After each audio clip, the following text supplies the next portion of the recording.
If you look at it comparing to last year, for instance, I think we've got a market that has a bunch more visibility into certain policies.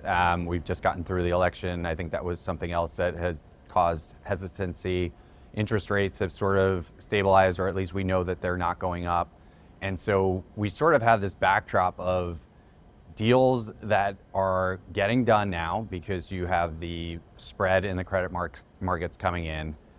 There is an overhang of capital out there, so GPs do need to deploy. And I think the message has sort of gotten, relayed pretty clearly that exits need to happen.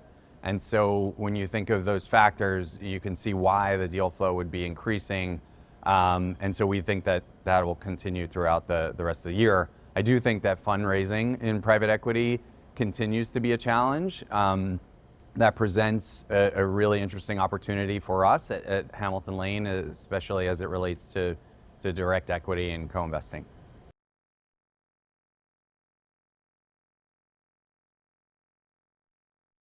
I think regardless of who is going to get elected, private equity was going to continue to thrive, regardless of the administration.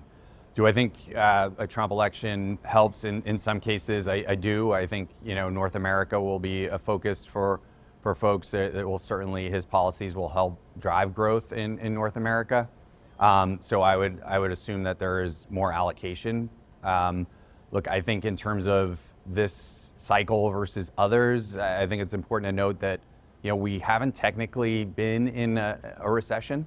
And so while there are other headwinds involved, if you look at this one versus, sort of the GFC, I think you've got a different dynamic.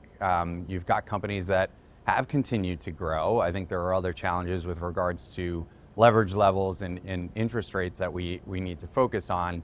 But if you look at sort of loan to values in sort of the GFC versus today, I think GPs have really learned their lesson and have been quite conservative. I think they were sort of north of 70% in some cases during the GFC or right prior, and now we've sort of been consistently around 50% or so.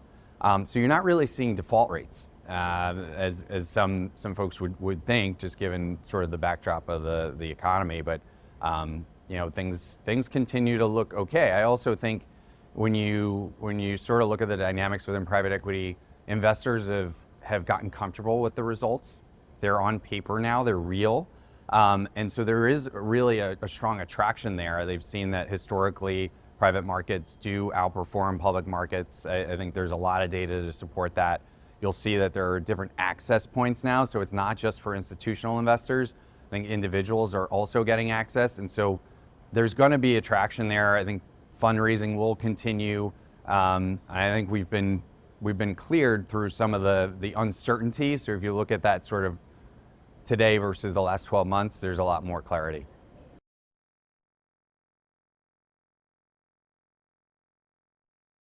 I think it sort of kind of circles back to, if you've got general partners that you have really good relationships with, which we do, if you think about Hamilton Lane's sort of network and platform, there are hundreds of GPs that we invest with in a meaningful way. And so we are getting deal flow from them consistently, regardless of sort of how the market plays out. But if you think about leverage coming down, interest rates being up, there is naturally an equity gap there. And so large strategic co-investors like ourselves are being invited to processes to help them get to the finish line.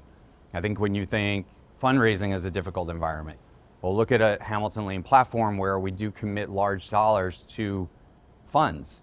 That makes us a partner in a different way. So they want to have that connectivity. They want to make those relationships stronger. So we think we sit in a really unique place. And so our deal flow in 23, compared to the market, which was down 30%, we were up almost 40% in terms of deal volume.